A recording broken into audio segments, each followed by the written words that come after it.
بسم اللہ الرحمن الرحیم۔ السلام علیکم سامعین، امید ہے آپ سب خیریت سے ہوں گے۔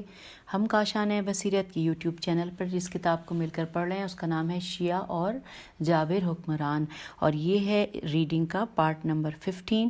اور یہاں پہ تھوڑی سی چیزیں آپ کو ٹیکنیکلی بتاتی چلوں کہ ہم نے صفحہ 220 سے آغاز کیا تھا۔ جو ہیڈنگ تھی وہ ہارون رشید عباسی کے بارے میں تھی، اور ہارون رشید عباسی کے بارے میں ابھی صرف نام ہی لکھا گیا تھا کہ ہمیں حاشیے میں پڑھنے کے لیے کہا گیا تھا، اور الحمدللہ ہم نے 220 صفحے سے لے کر 225 صفحے تک جب ہم نے ہارون رشید کو پڑھنا شروع کیا تو وہ پھر 225 تک ہم نے حاشیے میں ہم پڑھتے چلے گئے، لیکن صفحہ 220 سے 224 تک ہر صفحے کے اوپر 2 لائنیں بھی اس جو صفحے کی ریڈنگ ہے وہ ساتھ ساتھ چلتی رہیں، جو ہم اب پڑھیں گے۔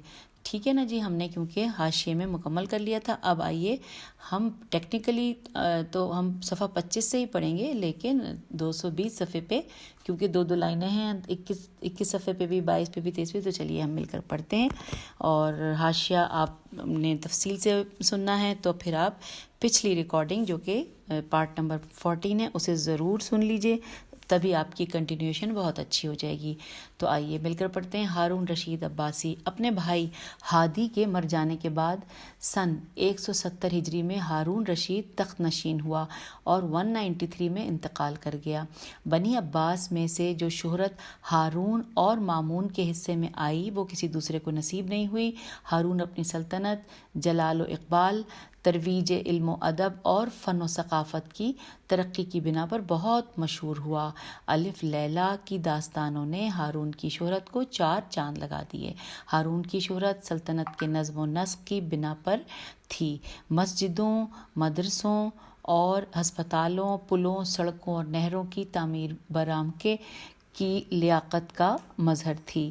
اور اس کے بعد لکھا ہے کہ برامکا بیر الف میم کاف ہے، برامکا نے 70 سال تک سلطنت کا انتظام چلایا، اور بالآخر یہی لیاقت ہارون کے ہاتھوں ان کی تباہی کا موجب بن گئی۔ اگرچہ عباسہ اور جعفر برمکی کے معاشقے اور ان کی خفیہ ملاقاتوں کے نتیجے میں عباسہ کے حاملہ ہونے کی کہانی بھی مشہور ہے، لیکن یہ محض ہارون کے جرم پر پردہ ڈالنے اور اس کے مظالم کے لیے جواز پیدا کرنے کی غرض سے گھڑی گئی ہے۔ اب ہم آ گئے ہیں باقاعدہ صفحہ 225 پہ۔ اس سے پہلے یہ جو ہم نے 5-6 لائنیں پڑھی وہ صفحہ 20 سے لے کے 24 تک میں ہر صفحے پر 1-2 لائنیں تھیں۔ اب چلیے اس کے آگے چلتے ہیں۔ لکھا ہے کئی مورخین نے لکھا ہے کہ ہارون اپنی بہن عباسہ کی جدائی برداشت نہیں کر سکتا تھا، لہٰذا اس نے اپنی بہن کی شادی جعفر برمکی سے بیر میم کاف چھوٹی ہے سے کر دی تھی، اور یہ شرط رکھی تھی کہ وہ ملاپ میم لام الف پہ ملاپ انورٹڈ کاما میں لکھا ہے کہ ملاپ سے پرہیز کریں گے اور فقط ہارون کی موجودگی میں ایک دوسرے سے ملا کریں گے۔ تاہم عباسہ کی محبت نے دونوں میں ملاپ کرا دیا، جس کے نتیجے میں ایک لڑکا پیدا ہوا۔ جب ہارون کو اس بات کا علم ہوا تو اس نے برامکا کو نابود کر دیا۔ جس کسی نے یہ کہانی گھڑی ہے وہ یہ کہنا بھول گیا ہے کہ ہارون رشید احمق تھا، وہ اس شادی کے نتائج کو نہیں سمجھتا تھا۔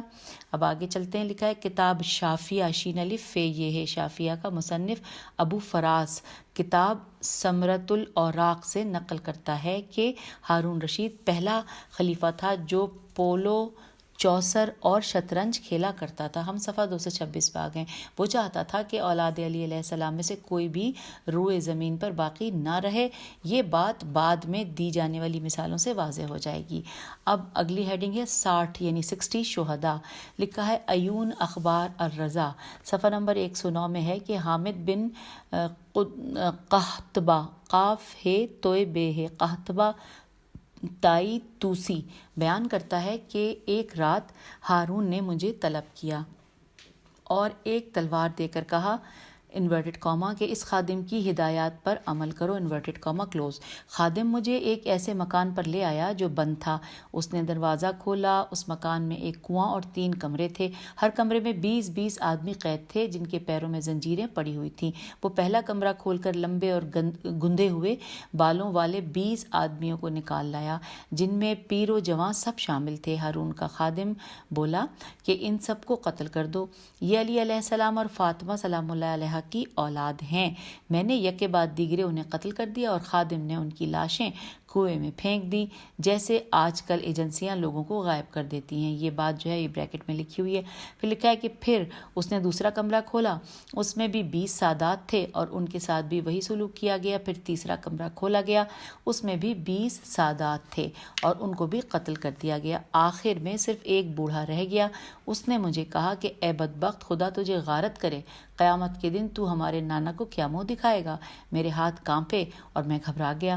تاہم خادم نے مجھے غصے سے دیکھا اور دھمکایا، لہٰذا میں نے اس بوڑھے کو بھی قتل کر دیا اور خادم نے اس کی لاش بھی کنویں میں پھینک دی۔ ہم آ گئے ہیں صفحہ نمبر 227 پر اور یہاں پر ہیڈنگ ہے ستونوں کے درمیان۔ لکھا ہے ابو الفرج اصفہانی مقاتل الطالبین میں ابراہیم بن ریاح سے نقل کرتا ہے کہ جب ہارون نے یحییٰ بن عبداللہ بن حسن علیہ السلام بن علی علیہ السلام بن ابی طالب علیہ السلام کو گرفتار کیا تو اس کے جسم پر ایک ستون تعمیر کرایا جبکہ وہ ابھی زندہ تھا۔ یہ عمل اس نے اپنے دادا منصور سے ورثے میں پایا تھا۔ جب منصور بغداد کی بنیاد رکھ رہا تھا تو وہ اولاد علی علیہ السلام کو پکڑ پکڑ کر اینٹوں اور چونوں سے بنی ہوئی دیواروں میں زندہ چنوا دیتا تھا۔ ایک دن منصور عباسی نے سیاہ زلفوں والے ایک خوبصورت جوان کو پکڑا جو امام حسن علیہ السلام کی اولاد میں سے تھا اور راج کو حکم دیا کہ اسے دیوار میں چن دو۔ اس نے راج پر ایک ناظر بھی مقرر کر دیا تاکہ وہ اس کی حکم عدولی نہ کر سکے۔ جب راج نے جوان کو دیوار میں ڈالا تو اسے رحم آ گیا اور اس نے دیوار میں ایک سوراخ چھوڑ دیا جس میں سے ہوا گزر سکتی تھی اور جوان سے کہا کہ میں رات کے وقت تمہیں نکال لوں گا۔ رات کی تاریکی میں راج نے جوان کو دیوار میں سے نکال لیا اور کہا کہ اب تم کچھ ایسا کرو کہ میرا اور میرے مزدوروں کا خون نہ بہے۔ میں نے تم کو اس لیے بچایا ہے کہ قیامت میں مجھے تمہارے نانا کے سامنے جواب دینا ہونا پڑے۔ تمہیں فوراً چھپ جانا چاہیے۔ جوان بولا کہ میں ایسا ہی کروں گا، بس تم میری ماں کو خبر کر دو کہ میں زندہ ہوں مگر ان سے مل نہیں سکتا۔ راج کہتا ہے کہ میں اس کے بتائے ہوئے پتے پر گیا، اس کی ماں سے ملا اور سارا قصہ کہہ سنایا۔ میں نے اسے اس کے بیٹے کے بال بھی دیے جو اس نے مجھے نشانی کے طور پر دیے تھے۔ اب یہاں پر ہیڈنگ دوبارہ دوسری آ گئی ہے جو پڑھتے ہوئے ہم پیج 228 پر آ رہے ہیں، یحییٰ اور ہارون رشید۔ آئیے پڑھتے ہیں۔ لکھا ہے جب ہارون رشید کے ہاتھوں اولاد علی علیہ السلام کی تعذیب شدت اختیار کر گئی تو یحییٰ بن عبداللہ بن حسن نے دیلم دال یہ لام میم دیلم میں اس کے خلاف بغاوت کر دی۔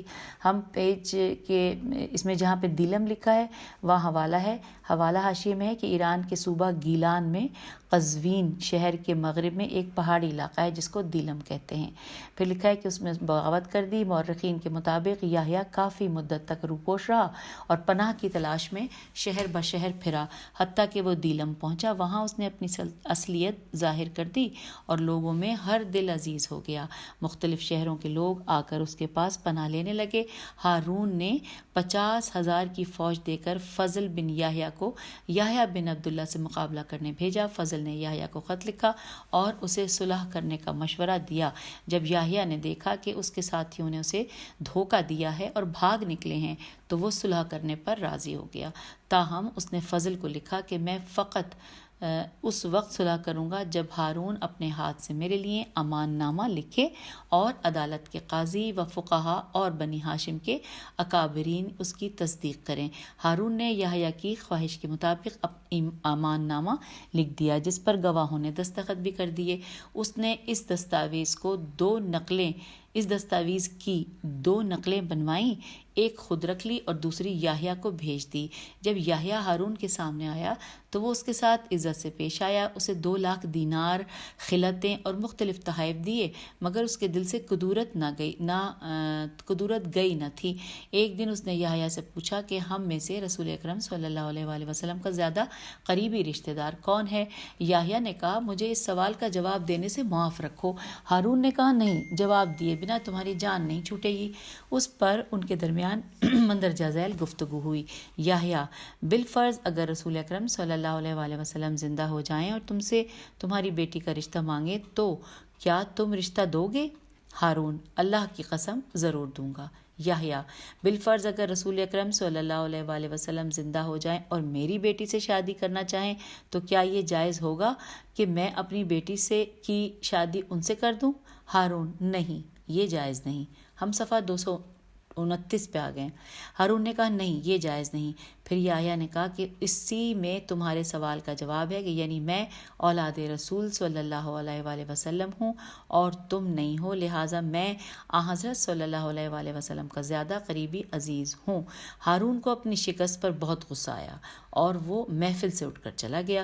حوالہ ہے تاریخ کامل ابن اسیر جلد نمبر 5 صفحہ نمبر 90، ابو الفرج اصفہانی مقاتل الطالبین صفحہ نمبر 465۔ یہ دونوں حوالے آپ کی سماعتوں کی نظر کر دیے گئے۔ اب اگلی ہیڈنگ ہے نام نہاد علماء۔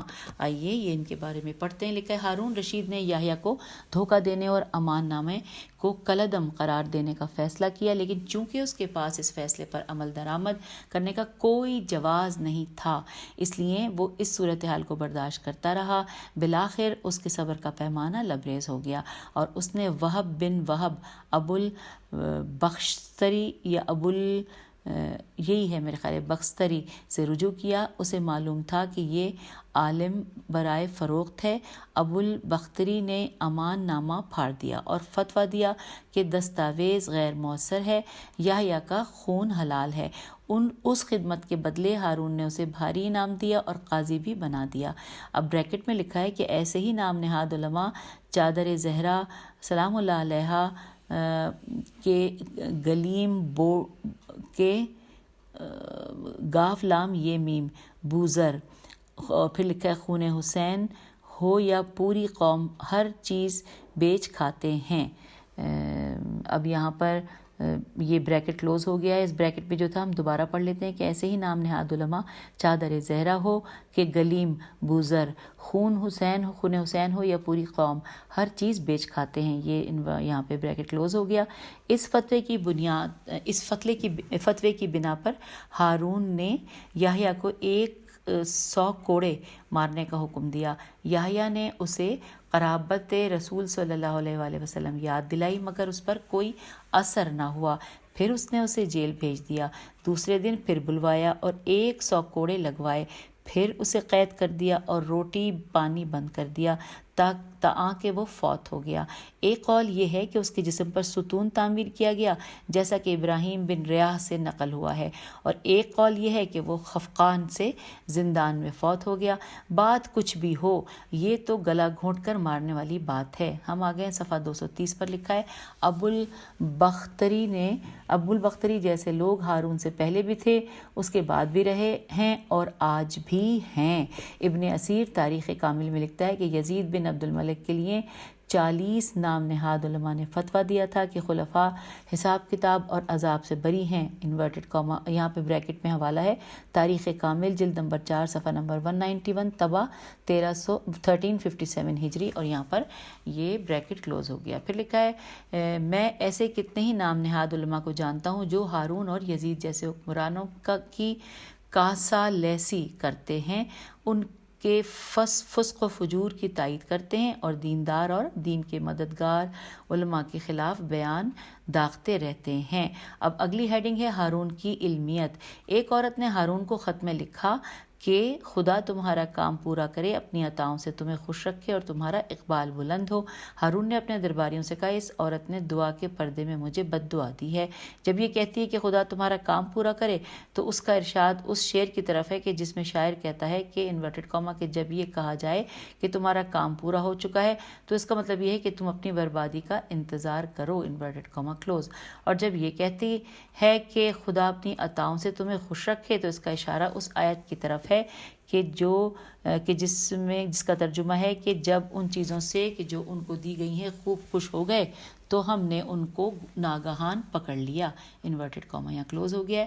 اور لکھا ہے کہ اور جب یہ کہتی ہے کہ تمہارا اقبال بلند ہو تو اس کا اشارہ اس شعر کی جانب ہے، اور یہ جو شعر ہے عربی میں لکھا ہے اس کا ترجمہ ہے کہ پرندہ جس تناسب سے اونچا اڑتا ہے اسی تناسب سے نیچے گرتا ہے۔ اور اب ہم آ گئے ہیں پیج نمبر 231 پر، اور نئی ہیڈنگ ہمارے سامنے ہے اولاد ابو طالب علیہ السلام۔ لکھا ہے ابو الفرج اصفہانی مقاتل الطالبین میں لکھتا ہے کہ ہارون برابر اولاد علی کے متعلق اپنے ملازموں سے پوچھ گچھ کرتا رہتا تھا۔ اسے بتایا گیا کہ اولاد علی علیہ السلام میں سے ایک عبداللہ بن حسن بن علی ہے جو فلاں جگہ رہتا ہے۔ ہارون نے اسے بلا بھیجا۔ عبداللہ آئے اور بولے کہ میرا بنی ہاشم کے انقلابی گروہ سے کوئی تعلق نہیں، میں شہر کے ویرانوں میں گھومتا ہوں اور شکار کے ذریعے پیٹ بھرتا ہوں، اللہ سے ڈرو اور میرا خون بہانے سے باز رہو۔ ہارون نے عبداللہ کو قید کر دیا۔ بعد ازاں اس کے ایک وزیر نے انہیں شہید کر دیا اور اس نے محمد بن یحییٰ بن عبداللہ بن حسن کو بھی قید کر دیا اور وہ قید خانے میں ہی شہید ہو گئے۔ نیکسٹ پیراگراف میں ہے کہ اس نے حسین بن عبداللہ بن اسماعیل بن عبداللہ بن جعفر بن ابی طالب کو اتنے کوڑے لگوائے کہ انہوں نے دم توڑ دیا۔ اسحاق بن حسین بن زید بن حسن بھی ہارون کے زندان میں شہید ہوئے۔ عباس بن محمد بن عبداللہ بن علی بن حسن ہارون کے سامنے آئے تو ہارون نے کہا کہ یا ابن فائلت۔ عباس نے بھی ترکی بترکی جواب دیا کہ فائلہ تیری ماں ہوگی۔ یہ سن کر ہارون کا پارا چڑھ گیا۔ اس نے حکم دیا کہ اس کا سر پھاڑ دو، چنانچہ ان کے سر پر لوہے کی سلاخ ماری گئی اور وہ شہید ہو گئے۔ نیکسٹ ہیڈنگ ہے امام موسیٰ کاظم علیہ السلام اور ہارون رشید۔ لکھا ہے قرآن کے رہبروں کی دو قسمیں بتائی ہیں، ایک قسم حق و ہدایت کے رہبروں اور دوسری قسم باطل اور گمراہی کے پیشواؤں کی ہے۔ ارشاد باری تعالیٰ ہے، ترجمہ کہ ہم نے ان کو امام بنایا تھا، وہ ہمارے حکم سے ہدایت کرتے تھے اور ہم نے ان کو نیک کام کرنے اور نماز پڑھنے اور زکوٰۃ دینے کی وحی کی اور وہ ہماری ہی عبادت کیا کرتے تھے۔ اور یہاں پہ انورٹڈ کاما کلوز ہو گیا، جہاں آیت کا ترجمہ ہم نے مکمل پڑھ لیا۔ اب ہم کتاب کے صفحہ نمبر 232 پہ آ گئے ہیں۔ لکھا ہے کہ یہ صفات بالخصوص امام علی علیہ السلام اور ان کی نسل پاک میں ہونے والے ائمہ طاہرین علیہ السلام کی صفات ہیں۔ ایک اور جگہ خدا فرماتا ہے سورہ قصص کی آیت نمبر 41 میں، ترجمہ یہ پڑھتے ہیں کہ ہم نے ان کو امام بنایا تھا اور وہ لوگوں کو دوزخ کی طرف بلاتے تھے اور قیامت کے دن ان کی مدد نہیں کی جائے گی۔ سورہ قصص آیت نمبر 41۔ آئیے آگے چلتے ہیں۔ لکھا ہے کہ یہ صفات بالخصوص ہارون رشید، بنی امیہ، بنی عباس اور شیطنت شین یہ توئے نون تے میں ان کے ہم فکر لوگوں کی صفات ہیں۔ نیکسٹ پیراگراف میں ہے، یہ حقائق مد نظر رکھتے ہوئے امام موسیٰ کاظم علیہ السلام اور ہارون رشید کے درمیان مقابلہ ایک فطری اور حقیقی مقابلہ تھا۔ ایک امام لوگوں کو اللہ اور جنت کی طرف بلاتا تھا اور دوسرا امام انہیں شیطان اور دوزخ کی طرف بلاتا تھا۔ کیا یہ ممکن ہے کہ دو متضاد مقاصد جمع ہو جائیں؟ اور یہاں پر سوالیہ نشان بھی ہے اور اس کے حوالے سے جو کہ حاشیے میں لکھا ہوا ہے، آئیے وہ بھی ساتھ ساتھ ہی پڑھ لیتے ہیں۔ لکھا ہے سورہ قل یا ایھا الکافرون کی شان نزول کے سلسلے میں آیا ہے کہ جب قریش، بریکٹ میں لکھا ہے کہ ولید بن مغیرہ، عاص بن وائل، اسود بن مطلب اور امیہ بن خلف، اور بریکٹ یہاں پہ کلوز ہو گیا، لکھا ہے کہ جب قریش نے سرکار رسالت پناہ صلی اللہ علیہ وآلہ وسلم سے یہ کہا کہ کیوں نہ ہم افہام و تفہیم سے کام لیتے ہوئے عبادت کے مسئلے میں اشتراک کر لیں، ایک سال آپ ہمارے خداؤں کی عبادت کریں اور ایک سال ہم آپ کے خداؤں کی عبادت کریں، تو حضرت صلی اللہ علیہ وآلہ وسلم نے ان کی یہ تجویز رد کر دی تھی۔ اور یہاں پر ایک شعر لکھا ہے کہ باطل دوئی پسند ہے، حق لا شریک ہے، باطل دوئی پسند ہے، حق لا شریک ہے، شرکت میاں نہ حق کو باطل نہ کر قبول، شرکت میاں نئے حق و باطل نہ کر قبول۔ اور یہ ہم نے پڑھ لیا حاشیے میں، اور اب ہم صفحے کی جانب آ گئے ہیں جہاں سے حاشیے میں گئے تھے۔ یہ لکھا تھا کہ کیا یہ ممکن ہے کہ دو متضاد مقاصد جمع ہو جائیں، یہاں سے ہم حاشیے میں گئے تھے۔ لکھا ہے اگرچہ بظاہر لاپرواہی، مسکراہٹ اور خاموشی نظر آتی ہے، لیکن وہ اس راکھ کی طرح ہے کہ جس کے نیچے چنگاری دبی ہوئی ہو، جب تک دل دشمنی اور نفرت سے بھرا ہوا ہو یہ آگ سلگتی رہتی ہے۔ ہماری اس بات کی وضاحت کے لیے مندرجہ ذیل واقعہ دیکھیے، آئیے مل کر پڑھتے ہیں۔ لکھا ہے ایون اخبار الرضا صفحہ نمبر 93 میں ہے کہ مامون نے کہا کہ میں ہمیشہ اہل بیت علیہ السلام سے محبت کرتا رہا ہوں، لیکن ہارون کا التفات حاصل کرنے کے لیے ان سے دشمنی کا دکھاوا کرتا تھا۔ ایک دفعہ جب ہارون مکہ گیا تو میں اس کے ہمراہ تھا۔ جب ہم مدینہ پہنچے تو امام موسیٰ کاظم علیہ السلام ہارون سے ملنے تشریف لائے۔ ہم آ گئے صفحہ 233 پہ۔ ہارون سے ملنے تشریف لائے، ہارون ان کا احترام بجا لایا، ان سے معانقہ کیا اور ان کے افراد خاندان کا حال احوال پوچھا۔ جب امام رخصت ہونے لگے تو ہارون رشید اٹھ کھڑا ہوا اور انہیں بڑے اتفاق سے رخصت کیا۔ جب امام رخصت ہو گئے تو میں نے اپنے باپ سے پوچھا یہ کون شخص تھا جس کی آپ نے اتنی تعظیم کی؟ میرے باپ نے کہا یہ علوم انبیاء کے وارث موسیٰ بن جعفر تھے۔ اگر تم سچا علم سیکھنا چاہتے ہو تو ان سے سیکھ سکتے ہو۔ ہارون نے امام سے معانقہ کیا، میم عین الف نون قاف ہے، معانقہ کیا، ان کی تعظیم کی اور تسلیم کیا کہ وہ علوم انبیاء علیہ السلام کے وارث تھے۔ تاہم یہ تصدیق اور امام کی یہ عزت ہارون کو کوئی فائدہ نہیں پہنچا سکتی تھی، کیونکہ امام لوگوں کو جنت کی دعوت دیتے تھے جبکہ ہارون انہیں جہنم کی طرف بلاتا تھا۔ جب ہارون نے دیکھا کہ لوگ امام علیہ السلام سے محبت کرتے ہیں اور آپ پر ایمان رکھتے ہیں تو یہ جانتے ہوئے کہ آپ وارث علوم انبیاء علیہ السلام ہیں اور اپنے بغض اور پر قابو نہ پا سکا اور اس نے متعدد رسول زادوں کو قتل کر دیا۔ نیکسٹ پیراگراف میں ہے کہ اگر لوگ علم اور اہل علم سے محبت کرتے تھے اور حق اور اس کے حامیوں میں دلچسپی رکھتے تھے تو اس میں امام موسیٰ کاظم علیہ السلام کا کیا قصور تھا؟ کیا وہ جاہل بن جاتے اور کھلم کھلا ناجائز اعمال انجام دیتے تاکہ ہارون ان سے اسی طرح خوش ہو جائے جس طرح سے وہ مخارق میم خیالف ریقاف وغیرہ سے خوش تھا؟ اگر کسی شخص کا کوئی دشمن ہو جس کی تشفی اس کے مرنے سے ہی ہو سکتی ہو تو کیا اسے دشمن کو خوش کرنے کے لیے خودکشی کر لینی چاہیے؟ یہاں پہ بھی سوالیہ نشان ہے۔ نیکسٹ پیراگراف میں لکھا ہے کہ امام کاظم علیہ السلام نے حکومت کے خلاف قیام نہیں کیا تھا، انہوں نے کسی کو اپنی بیعت کرنے کی دعوت نہیں دی تھی، انہوں نے کسی کو ہارون کے خلاف بغاوت کرنے کے لیے نہیں اکسایا تھا۔ آپ کی واحد خطا یہ تھی کہ آپ نے پیغمبروں کا علم ورثے میں پایا تھا اور آپ حق و ہدایت کے امام تھے۔ اب آ گئے ہیں ہم پیج نمبر 234 پر اور یہاں پر ہیڈنگ ہے ہارون کے حکم پر امام کی نظر بندی۔ آئیے اس ہیڈنگ کے مطابق دیکھتے ہیں ہمیں کیا کچھ ہم پڑھنے جا رہے ہیں۔ ہارون رشید نے اپنے سیاسی امام موسیٰ کاظم علیہ السلام کے پاس بھیجے۔ اس وقت آپ اپنے نانا کی قبر مبارک کے پاس نماز ادا کر رہے تھے۔ سپاہیوں نے آپ کو گرفتار کر کے ہتھکڑیاں پہنا دی اور بصرہ بھیج دیا۔ اس وقت بصرے کا عامل عیسیٰ بن جعفر بن منصور تھا، اس نے آپ کو 1 سال قید رکھا اور پھر ہارون کو ایک خط لکھا کہ اگر تم موسیٰ بن جعفر کو میری تحویل سے نہیں نکالو گے تو میں انہیں رہا کر دوں گا، کیونکہ میں نے ان کے خلاف ثبوت مہیا کرنے کی بتیری کوشش کی لیکن ان کے خلاف کوئی ثبوت نہیں ملا۔ ہارون نے امام موسیٰ کاظم علیہ السلام کو بغداد بلا لیا اور فضل بن ربیع کے قید خانے میں، پھر یحییٰ کے اور پھر سندی سین نون دال چھٹیے بن شاہک شین الف ہے کاف شاہک کے قید خانے میں بھیج دیا۔ بالآخر سندی نے انہیں زہر دے کر شہید کر دیا۔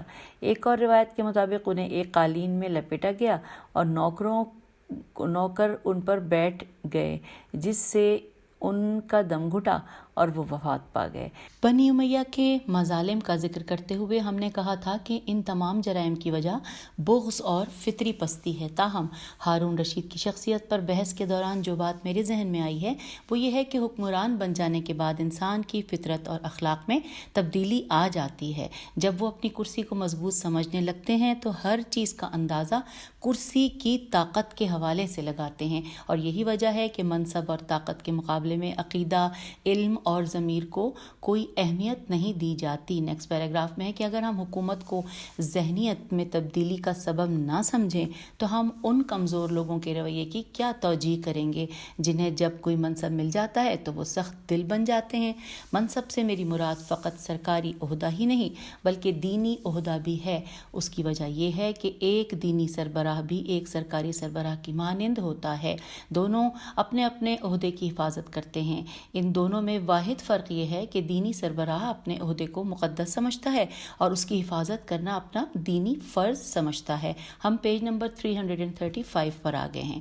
وہ اس کی حفاظت کو دوسرے مقدسات کی حفاظت کی طرح ضروری جانتا ہے، اور اس میں کوئی شک نہیں کہ دینی سربراہی میں دلچسپی زیادہ خطرناک اور زیادہ نقصان دہ ہے۔ صرف اہل بیت تخت عصمت علیہ السلام اور خاندان عصمت کے پیرو جو انگلیوں پر گنے جا سکتے ہیں اس خطرے سے محفوظ ہیں۔ اب یہاں پر حاشیے میں کچھ معلومات ہم نے پڑھنی ہے جو کہ ہمیں اشارہ کیا گیا ہے کہ ہم حاشیہ پڑھ لیں۔ آئیے، زیادہ بڑا نہیں ہے، کوئی ایک پیراگراف ہے۔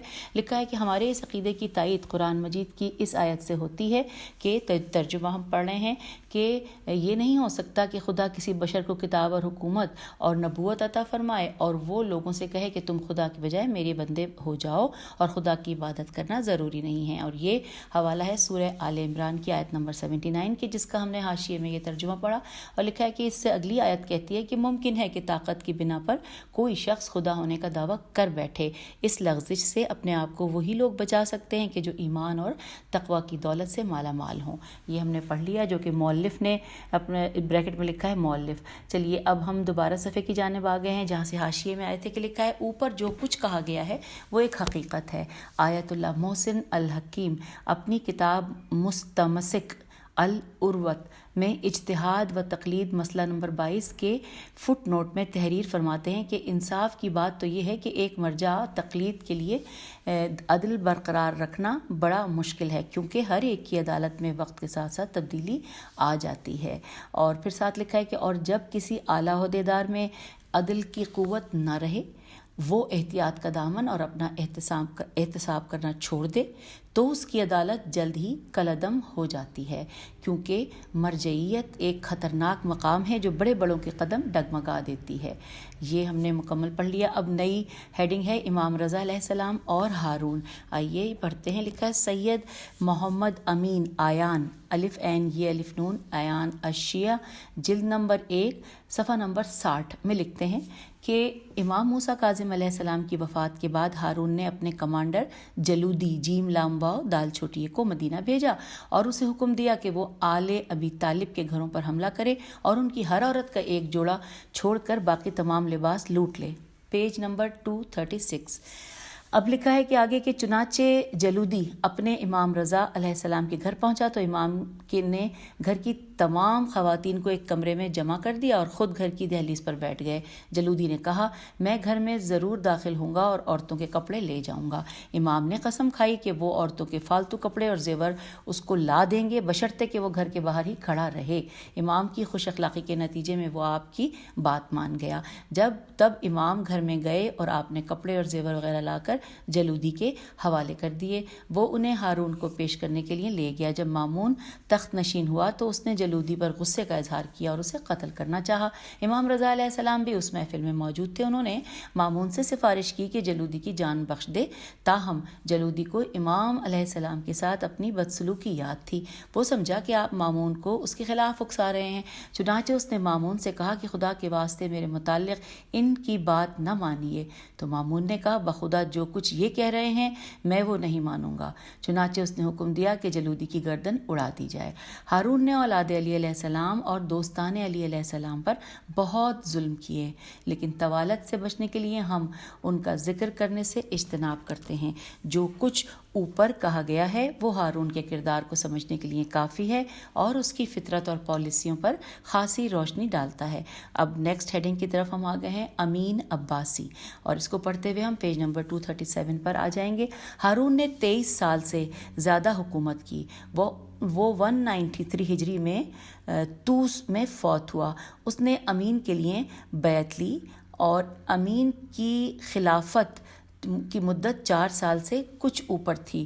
ابو الفرج اصفہانی مقاتل الطالبین لکھتا ہے ابو طالب علیہ السلام کی اولاد سے امین کا رویہ اپنے پیش روؤں سے مختلف تھا۔ اس کی وجہ یہ تھی کہ وہ عیش و عشرت میں مشغول رہتا تھا۔ بعد میں اس کے اور مامون کے درمیان جنگ چھڑ گئی اور وہ مارا گیا۔ امین اور مامون کے دور میں اولاد ابو طالب علیہ السلام کے بارے میں کوئی حادثہ رونما نہیں ہوا۔ نیکسٹ ہیڈنگ ہے مامون رشید عباسی۔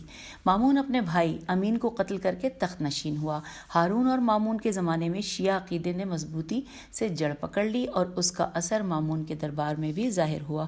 مامون کا وزیر فضل بن سہل ذو الریاستین شیعہ تھا اور مامون کا سپہ سالار طاہر بن الحسین خزائی خیز الف عین چھوٹی ہے بھی جس نے اس کے لیے بغداد فتح کیا اور اس کے بھائی امین کو قتل کیا شیعہ تھا۔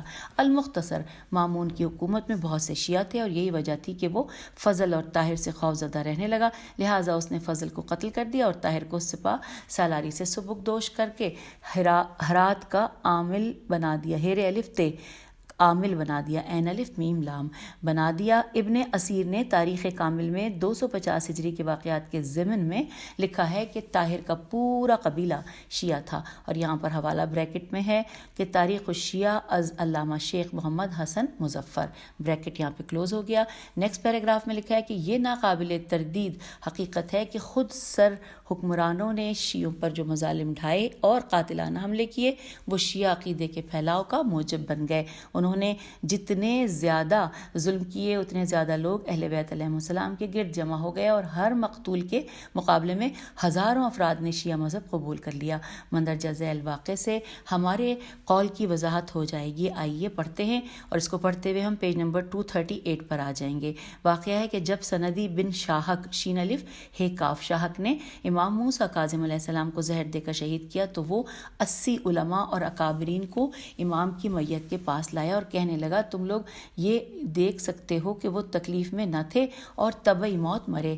اس نے خواص کو اس لیے بلایا تاکہ وہ اپنی آنکھوں سے دیکھ لیں کہ امام کے جسم اتھر پر زخم، خراش یا تشدد کا کوئی نشان نہیں ہے جسے ظاہر ہو کہ انہیں قتل کیا گیا ہے۔ ہارون نے ایسا اس لیے کیا کہ لوگوں کو شک تھا کہ امام کو زہر دے کر شہید کیا گیا ہے، اور یہ شک اس کے خلاف بغاوت کے لیے کافی تھا۔ بعد ازاں امام کا جنازہ بغداد کے پل پر رکھ دیا گیا۔ چونکہ بیشتر شیعہ اس علاقے میں رہتے تھے اس لیے انہوں نے پکار کر کہا انورٹڈ کاما موسیٰ بن جعفر انتقال فرما گئے ہیں، آؤ ان کا آخری دیدار کر لو، انورٹڈ کاما کلوز۔ شیعہ یہ سن کر مشتعل ہو گئے، اور اس سے پہلے کہ فساد پھوٹ پڑتا ہارون کے چچا سلیمان بن جعفر نے جنازہ پولیس سے اپنی تحویل میں لے لیا اور ایک بڑے ہجوم کے ہمراہ اسے ننگے پاؤں لے کر چلا، اور وہ یہ ظاہر کرنا چاہتا تھا کہ امام سے محبت کی بنا پر ان کے ساتھ اپنی رشتہ داری کی وجہ سے وہ ان کے جنازے کی مشایعت کر رہا ہے۔ تاہم حقیقت یہ ہے کہ اسے ڈر تھا کہ کہیں اس کے بھتیجے ہارون کے خلاف بغاوت نہ ہو جائے، اسی لیے وہ لوگوں کے جذبات ٹھنڈے کرنا چاہتا تھا۔ نیکسٹ پیراگراف میں ہے کہ جب مامون کو پتہ چلا کہ اس کی سلطنت میں شیعوں کی بہت بڑی تعداد کا رجحان امام رضا علیہ السلام کی جانب ہے اور وہ اس کے باپ ہارون سے ناخوش ہیں بلکہ سابقہ عباسی حکمرانوں سے نفرت کرتے ہیں، تو اس نے شیعوں کے دل جیتنے کے لیے منافقانہ طور پر شیعہ ہونے کا اعلان کر دیا۔ اس نے امام علی علیہ السلام کی خلافت کا دفاع کرنا شروع کر دیا، ان کی حقانیت کا اثبات کیا اور یہ بھی تسلیم کیا کہ وہ ابو بکر رضی اللہ اور عمر رضی اللہ سے افضل ہیں۔ دراصل اس نے یہ سب کچھ اپنی سلطنت کو مضبوط کرنے کے لیے کیا۔ تعجب کی بات ہے کہ بہت سے شیعہ بھی مامون کے منصوبے کو نہ سمجھ سکے اور انہوں نے اس کے بارے میں اچھی رائے قائم کر لی، جبکہ حقیقت یہ ہے کہ ہارون اور مامون نے ایک ہی مقصد کی خاطر کوشش کی اور وہ مقصد اپنی سلطنت کو مضبوط بنانا تھا۔ ہم آ گئے پیج 239 پر۔ مضبوط بنانا تھا، ان کے طریقے مختلف تھے لیکن مقصد ایک ہی تھا۔ ہارون نے امام کاظم علیہ السلام کو زہر دیا اور مامون نے امام رضا علیہ السلام کو زہر دیا۔ ان میں واحد فرق یہ تھا کہ ہارون کی غلطیوں سے مامون سیکھ گیا کہ اولاد علی علیہ السلام کی کھلم کھلا مخالفت کرنا سیاسی خودکشی کرنے کے مترادف ہے۔ اب آئیے نیکسٹ نام ہے امام رضا علیہ السلام اور مامون۔ لکھا ہے امام علی بن موسیٰ رضا علیہ السلام اپنے زمانے کے سب سے بہترین انسان تھے، وہ خدا اور خلق خدا کی نظروں میں بہت بلند مرتبہ رکھتے تھے۔ مورخین نے لکھا ہے کہ جب وہ نیشا پور سے گزرے تو ہزاروں لوگ ان کے استقبال کے لیے راستوں میں جمع تھے۔ علماء نے امام کی سواری کی مہار تھام رکھی تھی، وہ علم امام سے استفادہ کرنا چاہتے تھے اور ان کی زبان مبارک سے ان کے آباء و اجداد کی حدیث سننے کے خواہش مند تھے۔ اچھا، اب یہاں پر جہاں پر ذکر تھا نا، ہم نے پڑھا کہ مورخین نے لکھا ہے کہ جب وہ نیشا پور سے گزرے، نیشا پور سے گزرنے کے اوپر حاشیے میں پڑھنے کے لیے کہا گیا ہے اور نسبتاً تفصیلاً پڑھنے کو کہا ہے۔ آئیے مل کر پڑھتے ہیں۔ لکھا ہے یہ واقعہ نیشا پور میں پیش آیا تھا جو اس بات کی نشاندہی کرتا ہے کہ عوام کو، خصوصاً ایران کے عوام کو ائمہ اطہار سے کتنی گہری محبت اور عقیدت تھی۔ عباسی خلافت کے اہلکاروں کی تمام تر سرگرمیوں کے باوجود کتنی عجیب بات ہے کہ مامون نے اپنی ریاست چمکانے کے لیے، جس کی تفصیل کے بیان کا یہ موقع نہیں ہے، لوگوں کو دکھانے کے لیے امام رضا علیہ السلام کو نہایت احترام کے ساتھ مدینے سے نکالا، لیکن خفیہ طور پر اس نے یہ حکم دے رکھا تھا کہ امام کو ایسے شہروں سے نہ گزارنا جائے جہاں ان کے شیعہ آباد ہیں، لہٰذا آپ کو ان راستوں سے گزارا جائے جہاں شیعہ آباد نہیں تھے اور جہاں کے لوگ آپ کو پہچانتے بھی نہیں تھے۔ ذرا امام رضا علیہ السلام کے لیے مامون کے ظاہری احترام کو بھی دیکھیے اور ان کی سیاسی چال کو بھی، جس پر پس پردہ کام ہو رہا تھا۔ یہی وجہ تھی کہ امام رضا علیہ السلام کو خاص طور پر قم نہیں لایا گیا کہ جو شیعوں کا مرکز تھا۔ آئیے آگے چلتے ہیں۔ لکھا ہے کہ علاوہ عظیم بغداد جو دارالخلافہ تھا اور کسی ایک گروہ کا نہیں بلکہ تمام گروہوں کا مرکز تھا، امام رضا علیہ السلام کو وہاں لے کر آنا ممکن تھا، لیکن صرف اس وجہ سے کہ وہاں امام کی آمد سے مامون کے خلاف فضا بن سکتی تھی نہیں لایا گیا۔ اسی طرح آپ کو کوفے بھی نہیں لایا گیا بلکہ غیر معروف راستوں سے نیشاپور لے جایا گیا۔ ہارون کے وہم و گمان میں بھی یہ بات نہ تھی کہ خراسان کے اس دور افتادہ شہر میں اس طرح کے جذبات دیکھنے میں آئیں گے اور لوگ امام رضا علیہ السلام کا پرتپاک استقبال کرنے کے لیے گھروں سے نکل آئیں گے۔ جب امام کی سواری نیشاپور پہنچی تو لوگوں کا ایک سیلاب آپ کے استقبال کے لیے امڑ آیا۔ مرد و زن اور چھوٹے بڑے سبوں نے ہی آپ کا نہایت ہی عظیم الشان استقبال کیا۔ اب ہم حاشیے کو پڑھتے ہوئے صفحہ 240 پہ آ گئے ہیں، لیکن ابھی 240 صفحے پہ مزید معلومات بعد میں پڑھیں گے، پہلے حاشیہ مکمل کرتے ہیں۔ لکھا ہے شہر کے علماء بھی آپ کے والہانہ استقبال کے لیے آئے اور وہ شخص جو اس شہر کے لوگوں میں سب سے بڑا عالم تھا، اس نے درخواست کی کہ یہ اعزاز مجھے بخشا جائے کہ امام رضا علیہ السلام کے اونٹ کی مہار میرے ہاتھ میں ہو، یعنی امام کی ساربانی کا اعزاز نیشاپور کے سب سے بڑے عالم نے حاصل کیا۔ لوگوں نے عرض کی کہ مولا، ہم چاہتے ہیں کہ ہمارے پاس آپ کی کوئی یادگار باقی رہ جائے، اس لیے آپ ہمارے درمیان سے گزرتے ہوئے ہمیں کوئی تحفہ دیتے جائیں، اور وہ یادگار یہی ہو سکتی ہے کہ آپ کوئی حدیث بیان فرمائیں جسے ہم لکھ کر محفوظ کر لیں۔ یہ جو مشہور ہے نا 12,000 طلائی قلمدان باہر نکلے تھے، اس لیے اس حدیث کو سلسلۃ الذہب کہا گیا ہے۔ یہ بات بے اساس ہے۔ اس حدیث کو سلسلۃ الذہب اس لیے کہا گیا ہے کہ اس کے تمام راوی ائمہ طاہرین علیہ السلام ہیں۔ نیشاپور احادیث کے قدردانوں کا مرکز تھا، اس لیے امام سے خواہش کی گئی کہ آپ کوئی حدیث بیان فرمائیں، اور لکھا ہے کہ امام رضا علیہ السلام نے جب محمل سے روئے انور باہر نکالا اور دیکھنے والوں کی نظر آپ پر پڑی تو وہ بول اٹھے کہ آپ کی شکل و شباہت تو رسول خدا صلی اللہ علیہ وآلہ وسلم جیسی ہے۔ چنانچہ لوگوں کے درمیان جوش و خروش بڑھ گیا، اور اس کے بعد امام نے انہیں مخاطب کر کے فرمایا کہ میں نے اپنے پدر بزرگوار سے سنا اور انہوں نے اپنے پدر بزرگوار سے سنا کہ یہاں تک کہ جیسا کہ میں نے شروع میں عرض کیا تھا، سلسلہ رسول خدا صلی اللہ علیہ وآلہ وسلم سے ہو کر لوح و قلم اور خدائے عز و جل تک پہنچا کہ خدائے عز و جل فرماتا ہے کہ کلمہ توحید میرا حصار ہے، پس جو اس حصار میں داخل ہو گیا وہ میرے عذاب سے بچ گیا۔ اور یہاں پر حوالہ ہے استاد شہید مطہری، متقل مطہر، مطبوعہ جامع تعلیمات اسلامی پاکستان۔ یہ ہم نے حوالہ بھی پڑھ لیا اور حاشیے کو بھی مکمل کر لیا، اور اب آپ سے اجازت چاہتے ہیں اس لیے کہ نیکسٹ ہیڈنگ جو ہے وہ ہے امام رضا علیہ السلام کی نماز، عید اور مامون۔ یہ ہم باقاعدہ پھر نئی ریکارڈنگ جب کرتے ہیں اس میں ساتھ مل کے پڑھ لیں گے تو ایک نئے سلسلے کے ساتھ چلیں گے۔ تو اجازت دیجیے، پیج 240 ہی پر آپ سے اجازت مانگ رہی ہوں، اور پیج 240 ہی سے نیکسٹ ریڈنگ کا آغاز کرتے ہیں۔ خدا حافظ، فی امان اللہ۔